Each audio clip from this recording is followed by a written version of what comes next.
What's up everyone on the internet? Thank you for making this video party. I'm so excited to upload this one for you guys because this video we'll be taking a look at another Christmas film that I know is meant to be magical and jolly, but for whatever reason it's kind of creepy to watch, and that would be The Polar Express. Okay, so recently I rewatched this film with my family as it is my sister's favorite Christmas movie, and I noticed that while most of the movie focuses on bringing the Christmas spirit within us, there are certain aspects of the film that kind of creep me out a little. But before we get into that, this movie was released back in 2004 and it's actually based off a book of the same name that was published in 1985. Anyway, the movie focuses around a kid who goes on a journey to the North Pole, and now that I think about it, he didn't really have a name. No, seriously, look at the IMDb page and you'll see that most of the characters in this movie have no names. But like I said, this movie focuses on a young boy who has reached a certain age where he's starting to question the existence of Santa Claus, but is then summoned by a magical train that is meant to take him and other kids to the North Pole where they can meet Santa. And one of the things that I liked about the story is how it focuses on the topic of belief. Because throughout the film, there are several moments where this kid has doubts in his mind as to what he is seeing right in front of him, and this leaves an impact on his journey to the North Pole. Because let's face it, we've all had those moments where we are going through a big experience and begin to question what we are seeing with our eyes and kind of register in our mind as unbelievable. But I also like how throughout the story we see other kids embrace certain aspects of themselves that are meant to bring out the best in each other, such as leadership, bravery, trust, and ultimately belief. And since this adaptation was made by Disney, of course the movie is going to be magical as we see our characters go on this crazy adventure on this train that takes them to the North Pole and through Santa's workshop.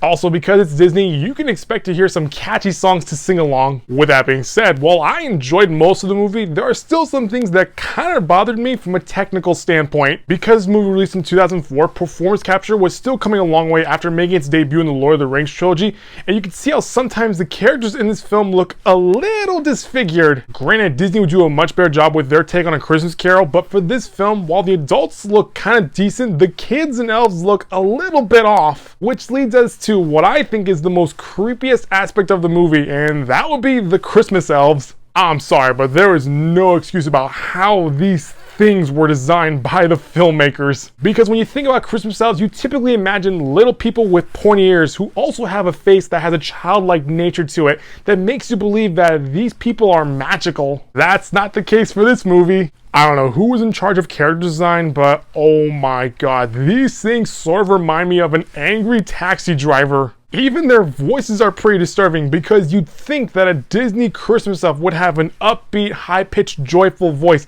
but these creatures have a voice that can only be described as a smoker trying to quit his addiction. And since we're talking about creepy parts from the movie, there are other aspects of the film that make you do a double take and go like, wait, what? One of those parts being the overall setting of the North Pole. Granted, most of the setting is nothing but magical, but there are moments where you feel like you're in a horror movie. For example, there's a moment where you see our characters walk through the streets of an empty elf village where you hear the song Santa Claus is Coming to Town play on an endless loop through a microphone that sort of makes the setting feel like you're in a ghost town. There's also a moment where you see the Naughty Nice department and you see this endless looped video of a kid making the naughty list that sort of gives you these creepy vibes that reminds you of The Shining or Signs. Sticking to creepy sounds, when the moment finally arrives when Santa's getting ready to deliver all the presents to everyone in the world, the elves start to sing Santa Claus is Coming to Town, but the way it's sung, it sort of reminds you of the aliens from Toy Story. I don't think I've ever heard a Christmas song that sounds like it is being sung by a zealot cult that makes you feel like you're about to die in a horror film. And finally, we also have this one character who can only be described as a chimney sweeper, but is sort of this phantom-like ghost character who sort of visits our main character throughout the whole movie, but serve no relevance to the story whatsoever. I'm sorry if you hold this movie close to your heart, I'm only saying what I normally see every time I rewatch this film. But even though some parts of the story are pretty questionable and make you wonder what the filmmakers were thinking, the overall story is pretty nice. I love how the overall meaning of the story is to show everyone that you're never too old to believe, and if you ever get a chance to go on an adventure, don't be afraid to get on the train. Jump in and see what the world has to offer. Well, that's going to do it for this video, guys. That was my overall view for The Polar Express. If you like what you saw, click the subscribe button so you can get the latest updates from this channel. I'll see you next time with a brand new video. Bye-bye.